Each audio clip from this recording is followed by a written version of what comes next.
जय श्री राम मित्रों, कैसे हैं आप लोग। 238वां एपिसोड आज शुरू कर रहे हैं। टॉपिक है संसार का मूल्य। 13 मई 1966 को नैनीताल में किया गया प्रवचन।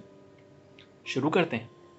एक सेठ रोज सत्संग में जाता था। एक दिन उसे नौकर ने बताया कि हमारे 5 पानी के जहाज जिनमें माल लदा हुआ था, तूफान आने के कारण वे सब समुद्र में डूब गए।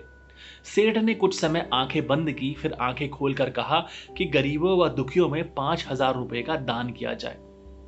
कुछ समय पश्चात सेठ को समाचार मिला कि जो जहाज डूब गए थे वे उसके नहीं बल्कि किसी दूसरे के थे। फिर भी सेठ ने 5 मिनट आंखें बंद की तथा कहा कि 5,000 रुपए और भी दान किए जाएं। सेठ को न जहाज डूबने पर दुख हुआ और न जहाज के बचने पर प्रसन्नता हुई। सत्संग के प्रभाव से ही उसमें सुख दुख में समान रहने की समदृष्टि का ज्ञान प्राप्त हुआ था। उसका माया में कोई मोह नहीं था।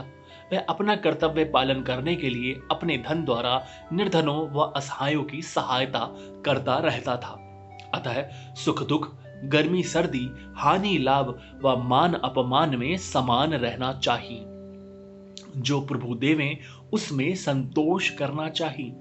संसार के किसी भी पदार्थ में मोह न रखें।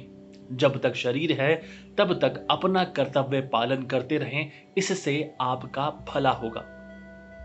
एक संत शहर से दूर शांत वातावरण में एक जंगल में बनी कुटिया में रहता था। उसकी रहनी बहुत उत्तम थी। वह सत्पुरुष था। काफी समय प्रभु स्मरण में लीन रहता था।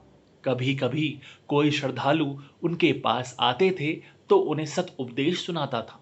एक बार उसे एक टूटी कौड़ी मिली, जिसे उसने धागे में डालकर अपने कान में पहन लिया। एक प्रेमी की संत में बहुत श्रद्धा थी तथा संत को कान में टूटी कौड़ी पहने देख वह सोचने लगा कि संत को गहने पहनने का शौक हुआ है।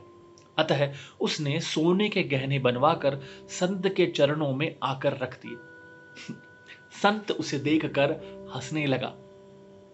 प्रेमी के पूछने पर कहने लगा, मेरे गुरु ने मुझे बताया था कि यह संसार तथा संसार की सारी वस्तुएं झूठी हैं। इनसे सदैव दूर रहना। कहीं मैं ये वचन भूल ना जाऊं, इसलिए मैंने यह टूटी कौड़ी कान में पहन ली है कि याद रहे कि संसार का मूल्य टूटी कौड़ी से भी कम है। इस दृष्टांत का अर्थ है कि इस संसार व संसार की वस्तुओं से मोह मत रखो, इनमें मत फंसो, परंतु स्वयं को पहचानो। फिर ध्यान करो कि मैं आनंद स्वरूप ज्योति हूं।